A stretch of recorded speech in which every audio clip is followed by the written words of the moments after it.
Hello all. So this is a continuation of the previous video only. That is, we are discussing some concepts of Python basic. No, so this is a continuation video only. So here we are going to see about exception handling.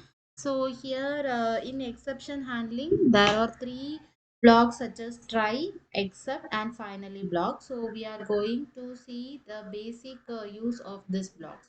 So for that we are making some sample code also. So for in the first sample code we have done with the use of the try and the except block.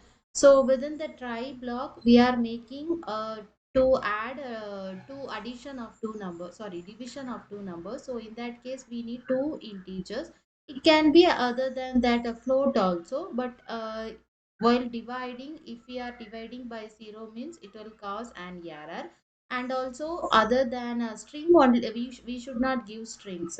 We have to give only integers or float values only, but we can't give strings. So only we are having nearly two errors, like one, it should not be the last second number should not be in 0, and also it only numbers are allowed, not strings are allowed. So so within the try block it will just catch the inputs, and then within the except block it will catch and handle the errors. So we are first we have made an thing like first we have given a number like 3, which is an integer.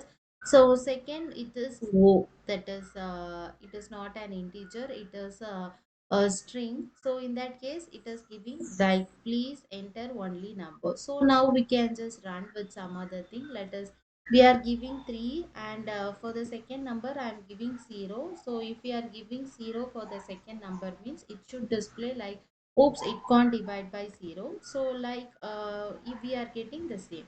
So now I am giving some other number like 6 for first number, and 9 for second number. Here we can get some output, because here there's two conditions, the exception block is not fine. So whether it is not the 0 and it is also not a string, so the then the output will be displayed. So this is the use of the try and except block. So then we are working with finally block. Finally block, it will also give the output.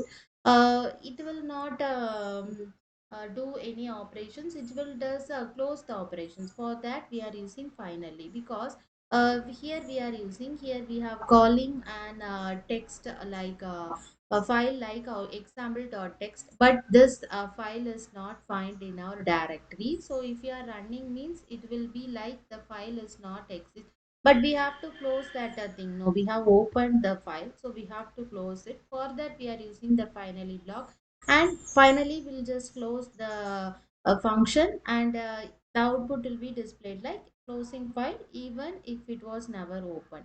But I'm having some other output, the text file in my directory. So I'm, that is output.txt. So I'm just working with output.txt. In that output.txt is a simple text file. It is having some only one sentence in it, like hello, this is an example of writing to a file. So that file is just created while I'm opening it, and also we have to, while we are opening also we have to close it, right? So it is closing it, and this thing will also display since we have given it in the print function. So this is the use of the finally.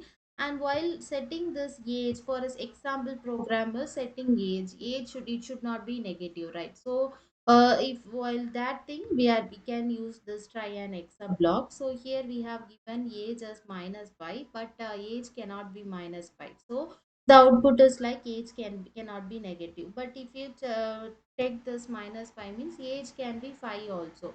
So in that case the age is set to 5, because we have print like age is set to the number we are giving here. So that is what. So the number less than 0 if we are giving means it will display an error by using this try and except block.